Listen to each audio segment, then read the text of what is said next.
नमस्कार दोस्तों, smart tag में आप सभी का स्वागत है। दोस्तों आज की इस वीडियो में हम बात करने वाले हैं कैश डिपॉजिट की सर्विस के बारे में। अगर आप एक एईपीएस संचालक हो और कैश डिपॉजिट की सर्विस का इस्तेमाल करते हो, कैश डिपॉजिट के लिए वैसे तो यहाँ पर देखा जाए तो बहुत ही ऐसी कम कंपनियाँ और बैंक सीएसपी होते हैं जो कि आपको कैश डिपॉजिट के ऑप्शन देते हैं, लेकिन देते भी हैं तो ये ठीक तरीके से काम नहीं करते हैं। और अगर आप गलती से इनका इस्तेमाल कर लेते हो तो एक बहुत ही बड़े झमेले में फंस जाते हो। तो वीडियो में बने रहिएगा। आज की इस वीडियो में मैं आपको कैश डिपॉजिट से जुड़ी कुछ जरूरी चीजें आपको बताने वाला हूं, तो वीडियो के साथ अंत तक बने रहिएगा।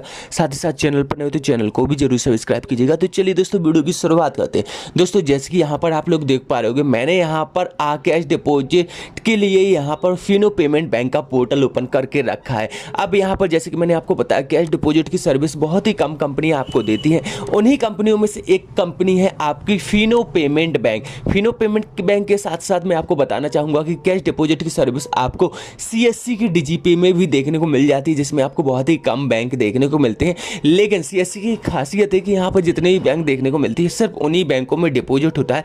बाकी यहाँ पर जो फिनो में बैंक बताए जाते हैं, आपको जितने भी बैंक बताए जाते हैं, इनमें जितने भी बैंक होते हैं सभी बैंक शो करते हैं, लेकिन सभी बैंक काम नहीं करते हैं कैश डिपॉजिट के लिए, सिर्फ कुछ ही बैंक काम करते हैं। तो यहाँ पर सबसे पहले तो मैं आपको बता दूं, मेरे साथ खुद एक हादसा हुआ था, लगभग 2 बार हो चुका है। मैंने एक बार क्या किया कि अपने खुद के यूनियन बैंक के खाते में लगभग 500 रुपए डिपॉजिट किए, तो उसका करीब 1 महीना होने वाला है, आज तक वो पैसा डिपॉजिट नहीं हुआ। जबकि मैं यहाँ पर आपको बता दूंगा कि कुछ इस तरीके से सक्सेसफुल की रिसीप्ट भी आ जाती है।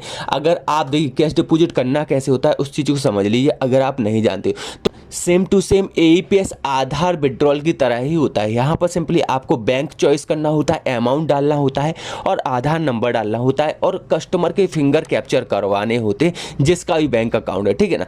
उसके बाद यहाँ पर सबमिट बटन पर क्लिक करोगे तो जितना भी पैसा आप डिपॉजिट करना चाहते हो वो पैसा आपके अकाउंट से कट जाएगा और कस्टमर के खाते में पहुँच जाएगा, ठीक है ना। तो अब ऐसे में ये तो हो गई नॉर्मल प्रोसेस कि ऐसा होना चाहिए। लेकिन यहाँ पर होता क्या है कि कई बार तो आप इस तरीके से अगर कैश डिपॉजिट करते हो तो आपका सक्सेसफुल होता है, तुरंत कैश डिपॉजिट हो जाता है। लेकिन कई बार क्या होता है कि आप जब कैश डिपॉजिट करते हो तो यहाँ पर कैश कस्टमर के खाते में डिपॉजिट ही नहीं होता है।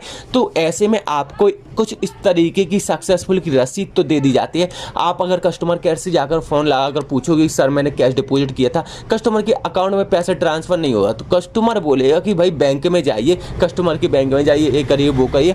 मतलब कि सीधी सी बात है, कस्टमर आपकी कोई भी मदद नहीं करेगा और आप अपने बैंक में जाओगे तो बैंक वाला यही बोलेगा कि जहाँ से डलवाए हैं पैसे वहाँ पर जाइए। तो ऐसे में तो ये आपके लिए एक बहुत ही बड़ा झंझट का काम हो गया। और दोस्तों यकीन मानिए, लगभग मुझे 30 दिन होने वाले हैं जो मैंने 500 रुपये डिपॉजिट किए थे यूनियन बैंक में, वो अभी तक मेरे खाते में डिपॉजिट नहीं हुआ। और हाल ही के लगभग 6 तारीख को मैंने एक और ट्रांजैक्शन किया था 5000 रुपये का, वो भी यूनियन बैंक में ही डिपॉजिट किए थे। ये वाले आप देख सकते हो रिसिप्ट, मैंने 5000 रुपये डिपॉजिट किए थे, लेकिन अभी तक ये पैसा भी यहाँ पर कस्टमर के खाते में डिपॉजिट नहीं हुआ है। अगर आप सीएससी डीजीपी के थ्रू कैश डिपॉजिट का काम करते हो या फिर फिनो पेमेंट बैंक के माध्यम से कैश डिपॉजिट का काम करते हो तो यहाँ पर कैश डिपॉजिट का काम बिल्कुल ही रोक दीजिए। अब देखिए कैश डिपॉजिट में आपको प्रॉफिट क्या होता है, यहाँ पर सिर्फ एक ही प्रॉफिट होता है कि यहाँ पर आपको जो एक्स्ट्रा चार्ज काटा जाता है ना 1% मनी ट्रांसफर के दौरान, वो एक्स्ट्रा चार्ज नहीं काटा जाता है, उल्टा यहाँ पर एईपीएस की तरह ही कमीशन दिया जाता है। तो यहाँ पर लेकिन उससे बड़े भी यहाँ पर झमेले हैं कि कस्टमर के जब खाते में ही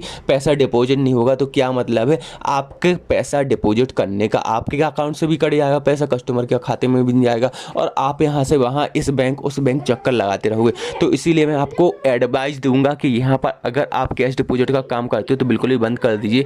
वैसे इस टॉपिक पर मैंने कई रिसर्च की तो यहाँ पर मुझे लगभग पता चला है कि ये मेरे साथ नहीं, लगभग फिनो पेमेंट के सभी रिटेलरों के साथ ऐसा हुआ है। और लगभग यहाँ पर 80% रिटेलर ऐसे हैं जिनका पैसा वापस आ चुका है, लेकिन 20% रिटेलर ऐसे हैं जिनका पैसा आज तक वापस नहीं हुआ है। और अगर हुआ भी है तो लगभग 20-20, 25-25 दिनों बाद वापस हुआ है। वैसे यहाँ पर ज़्यादातर केस आरबीआई के अनुसार तो यहाँ पर ये होता है 3 वर्किंग डेज के अंदर अंदर आपका पैसा आ जाना चाहिए, मतलब कि 72 घंटों के अंदर अंदर कस्टमर के खाते में पैसा आपका डिपॉजिट हो जाता है बाद में।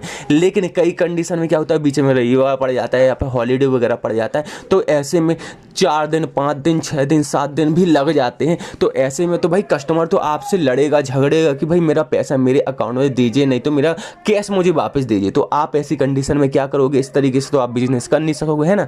तो इसीलिए मैं आपको एडवाइस दूंगा कि अगर आप कैश डिपॉजिट सर्विस का इस्तेमाल करते हो तो टोटली बंद कर दीजिए, मत कीजिए, ठीक है ना।